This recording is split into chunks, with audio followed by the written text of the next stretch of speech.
The following presentation is brought to you as a courtesy from Forex Academy.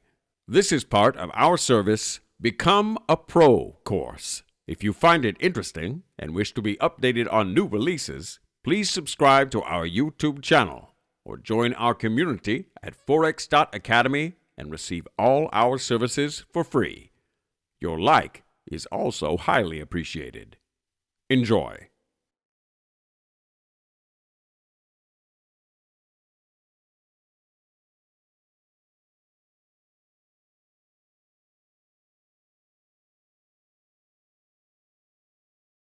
Hello, good evening, and welcome to the Become a Pro course. Of course, this is lesson number 4, and today, of course, we will be discussing the macroeconomy. So the macroeconomy, the larger economy as opposed to the microeconomy, the study of how global financial markets operate and how we can look to study them fundamentally to assess our own trading positions. Without any further ado, let us delve into the lesson, but of course, please consult our following disclaimer. There is risk inherent when trading the financial markets. And of course, just a few pieces of housekeeping before we begin. Please make use of the fact that we do interactive live education, and you can feel free to ask questions throughout the webinar. You can locate your chat box on the right hand side of the screen. So throughout the webinar, if you'd like to ask any questions, I will be able to see them. Richard, of course, will be providing some support here as well, and he will be able to correspond with you. So do not hesitate to ask questions throughout the webinar. And of course, for members, we record each webinar and place that in your members login area for revision. Towards the end of the webinar, of course, we'll have a question and answer session so we can consult, of course, some questions. If we do like to hold off until the end, we'll really get into your questions there. So let's just go through our course overview with week 1 here. We have first of all, the overview, and we discussed an approach to professional trading there, defined our role as professional traders, making that advancement step from retail trading with the retail trading platform, but obviously looking to develop a professional trading approach. That takes into account that we must outline our own agenda for trading and deliver professional principles to trading on an account, and of course, be able to properly learn how to disseminate information, what that means in the market. Now, as we go through the study of this Become a Pro course, that will become inevitably our main choice or task to study or to learn more about the financial markets so that we're able to properly disseminate news flow and economic data and to read really how the markets are pricing in news. Then we move on to, of course, discussing effective market analysis. We discussed our own objectives there, taking on board not the fact that we're just a trader. We have our own objectives as financial traders, but in the study of this pursuit, of course, we need to understand the different methods of analysis, whether you know and observe fundamental moves in the markets or you're purely technical analyst and looking to trade as such. We need to redefine our objectives of financial analysis and of course look to trade both as a trader and a financial analyst in the markets. That helps you effectively become a better decision maker. Now, today's lesson, of course, we will discuss the macroeconomic environment and with the 3 main focus points. Okay, so the 3 main topics of today's particular webinar, we will discuss the economic theory of financial markets, the economy and the business cycle, and trading economic developments. So when we obviously have our own ideas about market participation, we must know that the theory of trading or the theory of economic markets and within this environment has certain context when trading, of course, a wide range of different asset classes. And we need to know, of course, what stage we are at with the business cycle and what that means for the investment community and how assets perceive risk. It's very important. And then, of course, we'll look at a few examples in terms of trading economic developments, how you may look to ascertain and price in risk, just like other market participants do across the financial markets. So let's delve into the lesson and, of course, start with economic theory of financial markets. So we have a couple of main points regarded within the professional field of the study of financial markets. We have, of course, different theories to outline why price action moves and markets move as they do, how we can assess trading, whether it's a zero-sum game, and how we can actually focused in on our objectives within the theoretical study of the market. So what we'll discuss is efficient market hypothesis, market equilibrium, behavioral economics, asymmetric information, and game theory. Okay, game theory. So we'll start with efficient market hypothesis. Okay, now over the past 50 years, EMH, or efficient market hypothesis, has been the subject of rigorous academic research and intense debate. It has preceded finance and economics as the fundamental theory explaining movements in price. Okay, so it's very important. This is something that you might have not heard of previously, but effectively, if you have chosen to enter the markets at any particular time and trade any particular market with technical analysis or an observation of price action, you're effectively trading under this assumption of efficient market hypothesis. This accepted view is that markets operate efficiently and stock prices instantly reflect all available information. Since all participants are privy to the same information, price fluctuations are unpredictable and respond immediately, genuinely to new information. Okay. So let's sit back for a moment and take this in. What does this exactly mean? Well, it simply means that every market that you trade, as you observe price action, all of that information, all the news available reflecting that asset's value is observed in the movement of that price, in the current movement of that price. Okay, if that was not the case and you were simply trading on information that wasn't available to the market, you would have a serious competitive edge in what we call, in terms of financial speculation or trading, that is insider trading, which is very much illegal. So then we kind of take on and assume as traders this accepted view that markets operate efficiently and the stock prices and other asset prices instantly reflect all available information to the news. Okay, so we'll discuss the advantages to that, and of course it's not always the case. As a result, then, efficient markets do not allow investors to earn above average returns without accepting additional risks. Okay, yet as we all know or have experienced ourselves, markets do not always act this way or exhibit total rationality. In fact, a fundamental shortcoming, which we'll discuss as well, of EMH, or efficient market hypothesis, is indeed its inability to explain excess volatility. Okay, so why is there so much volatility across different asset classes? Sometimes there's a huge amount of volatility, and particularly when we see some fear, real fear, enter the equity markets. We've seen the S&P sell off there relatively, a market correction we would call of 7% there 2 months ago. Huge amount of volatility. So how does that coincide with efficient market hypothesis? Is everything properly priced? Okay, so to continue then, while efficient market theory resonates throughout financial research, it has often fallen short in its application throughout history. In the wake of the 2008 financial crisis, many of our traditional financial theories have been challenged for their lack of practical perspective on the markets. Again, so I want to get you thinking, in terms of the theoretical approach and how it applies to your overall idea of the markets as well, because it will add a broader context to your trading. If all the assumptions about efficient markets are held constant, then the housing bubble and subsequent crash would not have occurred. So that's one discussion. Okay. Besides its failure to address financial downturns, the theory itself has often been contested.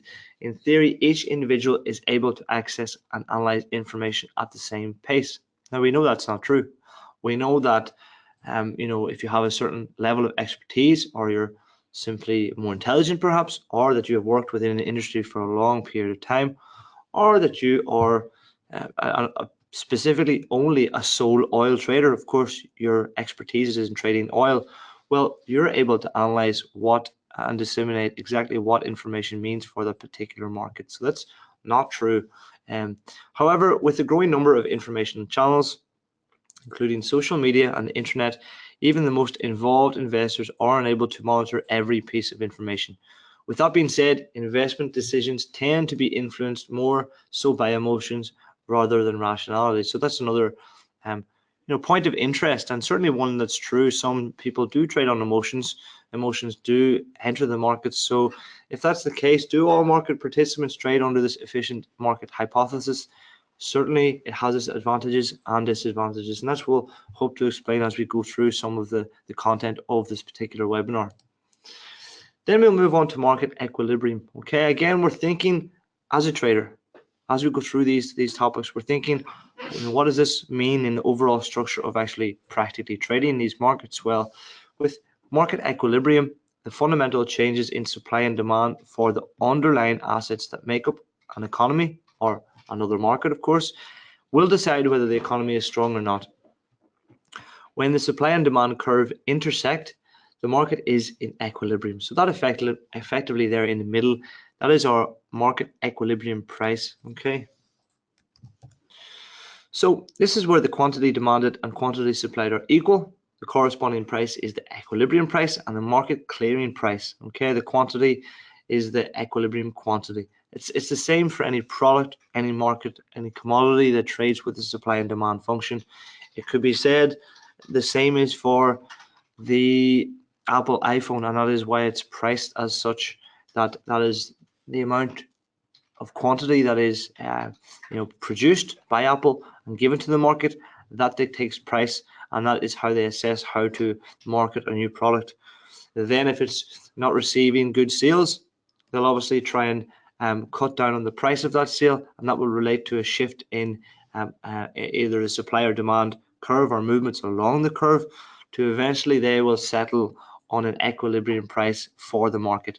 What is the best price to market the Apple iPhone so that it has the most revenue, or that the most quantity of products can be sold? That is effectively how we use supply and demand functions to price, of course. So this in the middle is our equilibrium price. What we can see here is movements up and down the curve. Again, just like suggested, this happens not only for the iPhone 8, it happens for the oil market, it happens for the gold market, it happens for equities, of course, across the world. We get movements up and down the curve, shifts in supply and demand like this, and they start to create new functions of price discovery. So the idea of market equilibrium really relates to fair value. Okay, that's the point I would like to make. Fair value in terms of discussing any market that you like to trade at any particular time. Let's say you have a level of confidence that the Nasdaq is strong during the course of the week. However, some short-term sentiment shifts and the market trades down quite strongly. Well, you will assess that and say, as a trader, is this fair value? If you're discussing market equilibrium, let's look at the S&P. Let's look at those correlated equity indices in the US, the S&P 500 and the Dow Jones, perhaps, and they're trading, among relative highs in the market. Yet the Nasdaq is trading at lows of the day. Is this market equilibrium for US stocks?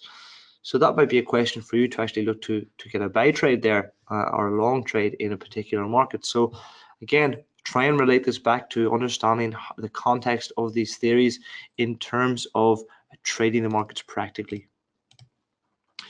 Behavioral economics again. So this actually, brings in quite a few points in terms of discussing the overall idea or confidence that you may have in trading. And of course, these behavioral economics just discuss us as human beings, as rational decision makers. Behavioral finance began from the anomalies that the prevailing wisdom efficient market hypothesis could not explain. Okay, so we've seen some discrepancies there with efficient market hypothesis. It seeks to incorporate then behavioral finance, cognitive psychology with conventional finance in order to provide an explanation for irrational investment decisions. At its core, behavioral finance is based on the notion that investors are subject to behavioral biases which influence less than rational decisions. Again, very important to note.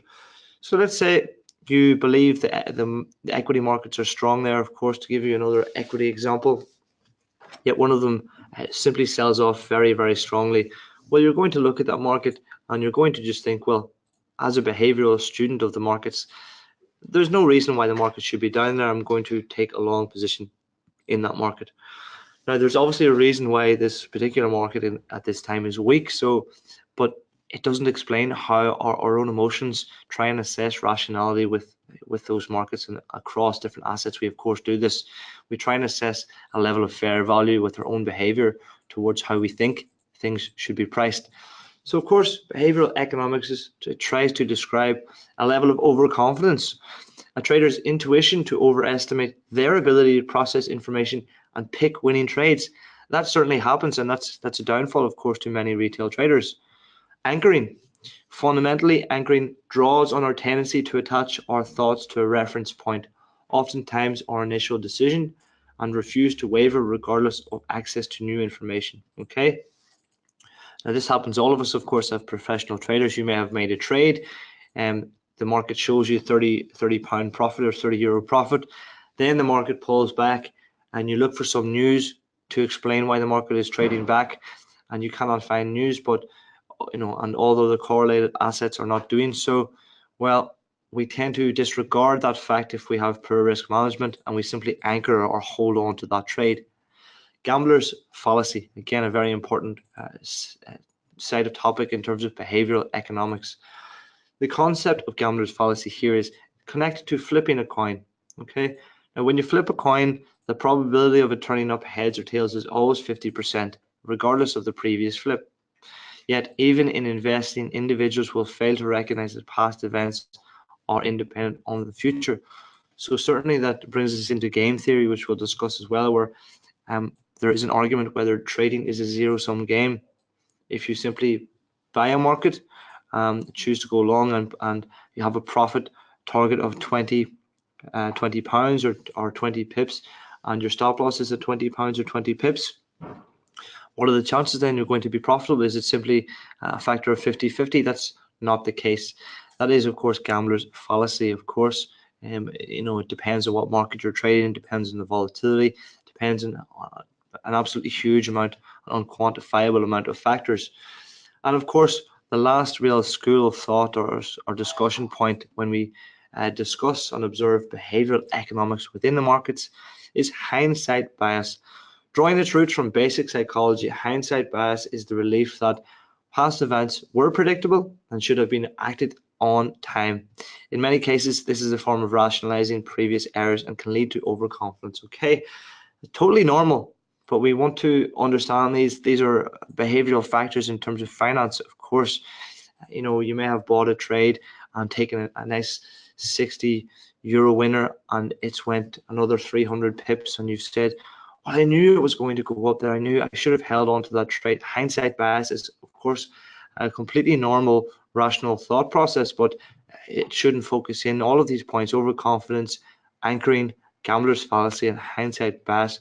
All focus on behavioral finance to try and digress over how we do make decisions within the markets.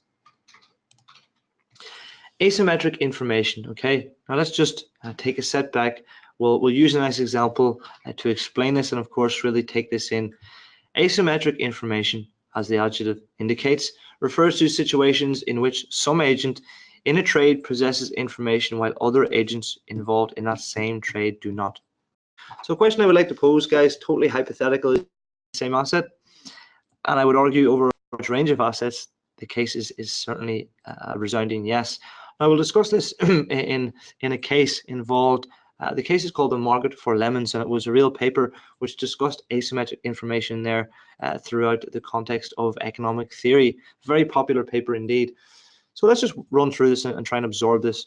The question is, what would happen to the market for used cars if buyers could not tell the difference between good and bad vehicles? Okay, so we're potentially concerned with trying to buy a new vehicle, particularly with the used car market. What would happen if the market for used cars, if buyers could not tell the difference between good and bad vehicles? Let's suppose a buyer would pay $1,000 for a good car. So we'll call that a peach. Okay, the good car is a peach, but only $500 for a malfunctioning car. We call that a lemon. Each is worth slightly less to sellers as they can profit. So in a transparent world, trading both would flourish. Now, do we understand that? So if the peach or the good car is $1,000 and $500 priced at $500 for the lemon, well, of course, if you're a seller of these two cars, you're able to sell at that price, and you're obviously able to make a profit if you're looking to sell at that price. So that is certainly the case for those sellers. But in a transparent world, of course, both trades for peaches and lemons would flourish because we wouldn't be aware of this. However, that's not the case. If lemons and peaches are hard to distinguish, buyers will cut their offers accordingly. Okay, so if we can see between the two vehicles and we're not sure, but we can see a level of discrepancy, and we're needing to price the risks involved. I suppose the focus is on risk. Perhaps we'll look to price all the vehicles at $750. However, then sellers who know they have a peach, who are looking to price that at $1,000 retail, of course, they will reject any offer below, below the $1,000. That is their selling price for that car. So they hold the information, they reject any offer coming in, and that causes adverse selection. Okay, so the question really is, does asymmetric information exist? How might it actually affect our own trading when we look at the market for lemons? And the answer is, of course, it exists. If I could pick, let me see, I'll pick a market here more, I suppose, relatively in terms of recent price action. We can choose Bitcoin to describe this. So we know Bitcoin is priced, of course, across different markets, but in certain regions, I believe in China, in North Korea, in Australia, there were some Bitcoin traders and mining companies actually offering a premium to actually invest in Bitcoin at 30% over market price. And there was a large influx of capital happy to pay that premium. So they have some sort of information that perhaps those investors aren't aware that you can trade Bitcoin on different exchanges, that you can actually pay 30% less for investing in Bitcoin, and they're taking advantage of that.